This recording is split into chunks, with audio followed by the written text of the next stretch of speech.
que produce Estados Unidos, que tiran bombas y acaban con pueblos enteros, y la OTAN, ¿cuántas bombas le tirarían a, tú sabes, a Libia? ¿Tú sabes, tienes idea? Nicolás. 8.000 bombas, y a lo mejor nos quedamos cortos. Con aviones no tripulados, buena parte de ellas, ¿no? Incluso cuando a Gaddafi lo andaban cazando. Tú sabes, ¿no? Seguro que tú sabes. Y seguramente por labores de inteligencia de la CIA y todos esos organismos, y de los europeos, de la OTAN. España está en la OTAN, ¿verdad? OTAN. OTAN. OTAN. Triste historia esa, chica, de la OTAN. Masacrar pueblos, pues. Pero masacrar miles, niños, jóvenes como tú, que Dios te cuide, mujer. Niños como el hijo de Lukashenko, que Dios lo cuide. Bombas. Y eso lo han hecho en Irak, en Afganistán, Kosovo, ¿qué te cuento? Verdaderos genocidios, con aviones tripulados y no tripulados. En algunos casos incluso hemos visto imágenes reales de helicópteros de la OTAN, por ejemplo, de noche, detectando blancos.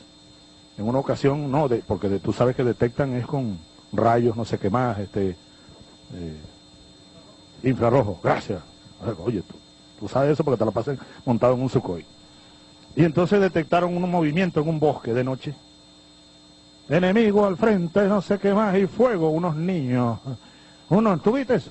¿Tú viste? Tú sabes de eso, ¿verdad? Deben saber ustedes todo eso, ¿verdad? Debe dolernos a todos. A los que hacen alboroto con el humilde, modesto avioncito nuestro. Yo por eso me río del alboroto que algunos medios en España, sobre todo en España, que son manejados yo sé por quiénes, los mismos que apoyar, pero tú me permites, ¿sí? Los mismos medios españoles que apoyaron el golpe aquí, ¿sabes? Diciendo cayó el dictador Chávez, cayó el tirano Chávez, para reírse de lo que es el mundo al revés. ¿Cómo es que te llamas tú, perdóname? Carola. El mundo al revés, Carola. Tu mundo al que tú perteneces, tu futuro, el de tus hijos, si no los tienes los vas a tener. ¿Ves? Nosotros estamos luchando por un mundo de paz, por paz para este mundo. Et voilà les amis, on est devant l'ambassade du Venezuela. Voilà. Nous avons toujours soutenu, même dans le passé, le gouvernement de M. Chavez, parce que M. Chavez était un exemple pour nous, un exemple pour les peuples du monde. Il a nationalisé ses richesses et les a mis au profit et au service de son peuple. Et traité de dictateur Voilà. après ça. M. Macron se permet de demander à M. Maduro un petit chantage, de lui demander quoi? De lui demander en gros d'avoir une représentation démocratique? Non, le vrai gouvernement légitime du Venezuela, c'est M. Maduro. Que ça vous plaise ou non. Nous, Gilets jaunes du 91, Gilets jaunes constituants du 91, pas tout le 91 mais une partie du 91, nous demandons l'aide officielle du gouvernement Maduro. Nous demandons l'aide officielle du Venezuela pour nous chasser les banksters français et pour chasser la dictature française. Voilà, et les oligarques français. Donc nous sommes avec M. Maduro et nous lui demandons de l'aide. Tout comme nous avons demandé de l'aide à l'Islande. Et nous condamnons M. Macron qui soutient une personne non élue au pouvoir Tout et à fait. à la mainmise de... Voilà. Messieurs, mesdames, vous qui nous regardez, ce qui se passe dans le gouvernement du Venezuela est extrêmement grave. Ils sont en train de faire une pseudo-révolution colorée avec l'appui financier de l'impérialisme américain et des dictatures de l'OTAN. Voilà ce qui se passe réellement au Venezuela. Et nous sommes avec le gouvernement Maduro et nous lui demandons de l'aide. Et nous sommes avec le peuple vénézuélien. Ils ont réussi à chasser les oligarques avec l'arrivée de Hugo Chavez dans leur pays. Cet homme a aidé à l'émancipation de son peuple, à l'alphabétisation de son peuple. C'est aussi une façon de lui rendre hommage d'être ici aujourd'hui. Évidemment. C'était un grand monsieur qui avait un très beau discours, qui connaissait très bien la culture française. Vous connaissez tous maintenant le Vincent Lapierre. Vincent Lapierre qui fait le média pour tous. Tout à fait, Mais oui. sachez que Vincent Lapierre, il a commencé comment? C'était le seul en France qui traduisait les discours d'Hugo Chavez à l'époque. Et je lui rends un grand hommage parce que grâce à lui, beaucoup de monde l'a connu. Big up Vincent, big up. Et exactement. Et je vous invite aussi, vous regardez un discours de Sarko ou n'importe quelle pourriture que vous voulez, et vous regardez un discours de Chavez juste derrière, et on en reparle derrière. Merci Voilà. Chavez. Merci. Hommage à toi. Hommage à toi. De là où prière t'es, pour j'espère toi. que tu regardes ce qu'on fait. Merci Hugo pour tout ce que tu as fait pour l'humanité. Ça, c'était Tu la as première chassé chose. les impérialistes de ton pays. Tu les as chassés. Et nous, on veut prendre exemple sur toi, comme on est en France actuellement. On veut chasser nos impérialistes. On veut chasser cette clique d'oligarques. On en a ras-le-bol. Nous demandons l'aide du peuple et du gouvernement vénézuélien contre le gouvernement français. C'est ça que je voulais préciser tout à l'heure. Notre ami vous a dit que effectivement il y a l'impérialisme américain qui tente aujourd'hui une déstabilisation depuis plusieurs mois sur le Venezuela. Ils ont commencé par attaquer la monnaie. Des années même, hein, mais bon. Des années bien sûr, mais ça s'est vraiment Oui, ça s'est aggravé ces accéléré, derniers mois. exactement. Où ils ont perdu leur pouvoir d'achat s'est effondré. Où aujourd'hui les gens avec les billets, les bolivars, ils font des sacs à main. Voilà, allez Exactement. regarder, voir ce qu'ils font. Ils font Comme en avec leurs 29, billets. comme en 29, comme la Ils font crise de des 29. sacs à main avec les billets. Et Ils ont d'ailleurs, 1 milliard, ça vaut qui est plus là-bas à rien. essayer de bouffer à tous les râteliers? Ben, c'est le FMI qu'on a visité juste avant. Exactement. Et la petite précision que je voulais donner sur le propos de notre ami Wilson, c'est que aujourd'hui, l'impérialisme américain qui tente de déstabiliser le Venezuela et le gouvernement de Nicolás Maduro, l'Union européenne vient en aide et s'affiche publiquement pour aider l'impérialisme américain à travers les déclarations de Macron et des autres chefs d'État européens, pro-européens. Macron qui s'est empressé dans la minute de soutenir quelqu'un qui n'a aucun droit, aucune légitimité dans le pays du Venezuela. Donc on vous demande tous, nos chers amis, effectivement nous sommes sur le terrain de la mobilisation, nous sommes sur le terrain de la révolte, nous sommes sur le terrain de l'émancipation, nous sommes sur ce chemin-là de l'émancipation. Mais je vous demande d'aller quand même vous renseigner, d'aller visionner ces vidéos. Ça prend un peu de temps, mais c'est très très important. Allez-y, regardez, vous aurez un autre son de cloche. Exactement. Et vous verrez le traitement qui est fait de la vérité par certains et de la manipulation de la vérité par d'autres. Là est l'enjeu de notre démarche. On veut vous apporter la clairvoyance. Émancipez-vous de la moralisation du débat public en France. Émancipez-vous des donneurs de leçons. Émancipez-vous du discours officiel, de la pensée unique ici en France. On nous empêche de nous exprimer notre foi. On nous empêche d'exprimer nos sensibilités, notre appartenance, notre amour du peuple Et on nous palestinien. colle sans cesse des étiquettes pour mieux nous classifier et nous empêcher de parler. C'est tout à fait ça. Stop au fichage des Gilets jaunes. Donc aujourd'hui, on est réunis ici devant l'ambassade du Venezuela pour soutenir le gouvernement Maduro et aussi pour appeler à l'aide du peuple vénézuélien. Ensemble, contre l'impérialisme américain, contre l'impérialisme européen, contre l'impérialisme des banques, contre l'impérialisme du FMI, contre l'impérialisme de la Banque européenne, contre l'impérialisme de George Soros, contre l'impérialisme de tous ces philanthropes milliardaires qui se donnent qui viennent se présenter en donneurs de leçons sur les nations, sur l'identité des nations, qui remettent en question l'identité de certaines nations européennes.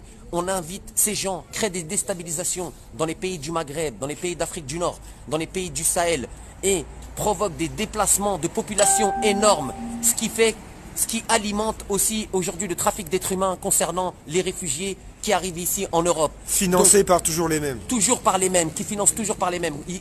Allez chercher la source des financements. À qui profitent tous ces crimes qui sont commis aujourd'hui au nom de la démocratie, au nom de la liberté, au nom de la justice, mais qui est caché en vérité, c'est le voile qu'on nous met en face des yeux pour cacher l'impérialisme américain, pour cacher l'impérialisme des banques, pour cacher l'impérialisme financier et prédateur de ce système. Et nous vendre l'esclavage moderne, parce que ça s'appelle bien comme ça, comme la suprême liberté, les valeurs des droits de l'homme et de la République, bon voilà. Les vrais révolutionnaires, c'est les gens qui se mobilisent pour être dans la rue, sur les ronds-points, dans toute la France, en Europe et dans le monde entier. Nous refusons et nous n'admettons pas la version officielle de M. Macron quand il nous dit que le gouvernement vénézuélien, le peuple vénézuélien se révolte contre le gouvernement, il n'y a pas de démocratie, c'est pas vrai ce qu'il dit.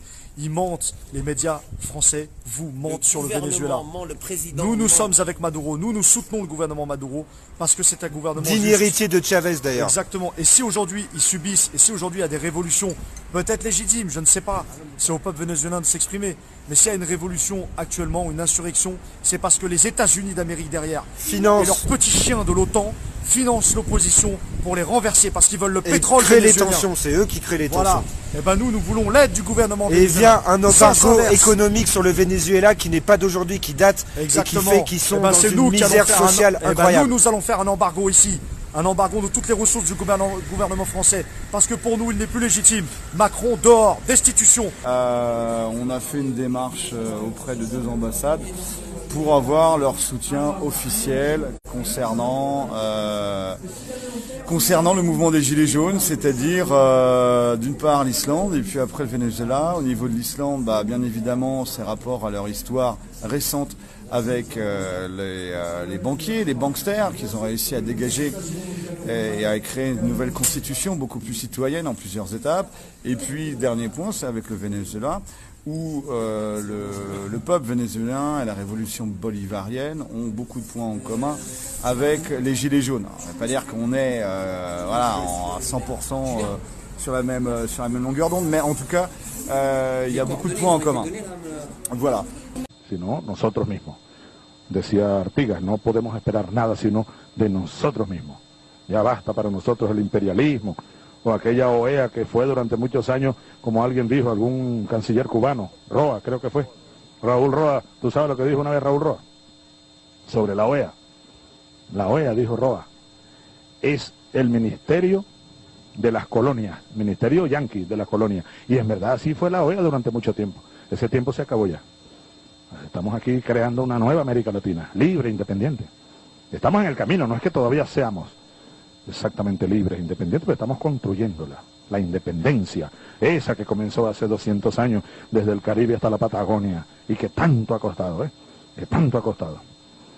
La ratificación de verdaderos amigos, como dijo Lukashenko, amigas, compañeros de este camino, de seguir construyendo juntos un mundo nuevo. En este mundo cabemos muchos mundos. Un mundo donde no se hable con una sola voz, sino donde hablemos con muchas voces. Un mundo de libres, pues. Que se acabe la imposición imperial, llámese europea, llámese norteamericana, llámese como se llame. Un mundo libre, pues. De iguales, de iguales. Y en esa dirección seguiremos construyendo un mundo que se va asomando, ¿sabe? Aunque nos golpean, claro. Nos golpean. Sí, el imperio golpea, el imperio amenaza a Irán. ¿Por qué? Amenaza a Bielorrusia, amenaza a Venezuela. Como, invadieron a Libia. Y ahora Siria, porque somos países que nos negamos a someternos. Y nos negamos abiertamente, confrontamos al imperialismo. Y estamos impulsando con mucho vigor, la conformación de un mundo que yo lo llamé una vez plurinuclear, antes que pluripolar. Y te explico rapidito. Venezuela, así lo veo yo, es un núcleo de un polo. Bielorrusia es un núcleo de un polo mayor. Entonces, depende del desarrollo de los núcleos, dependerá del desarrollo de los núcleos el nacimiento de los polos del mundo pluripolar que está emergiendo. Entonces, el imperio, como dicen, contraataca, pero nosotros estamos firmes y seguiremos avanzando. Esa ratificación a la que tú te refieres de Lukashenko va mucho más allá, es ratificación del camino de la liberación de nuestros pueblos y la construcción de un mundo nuevo.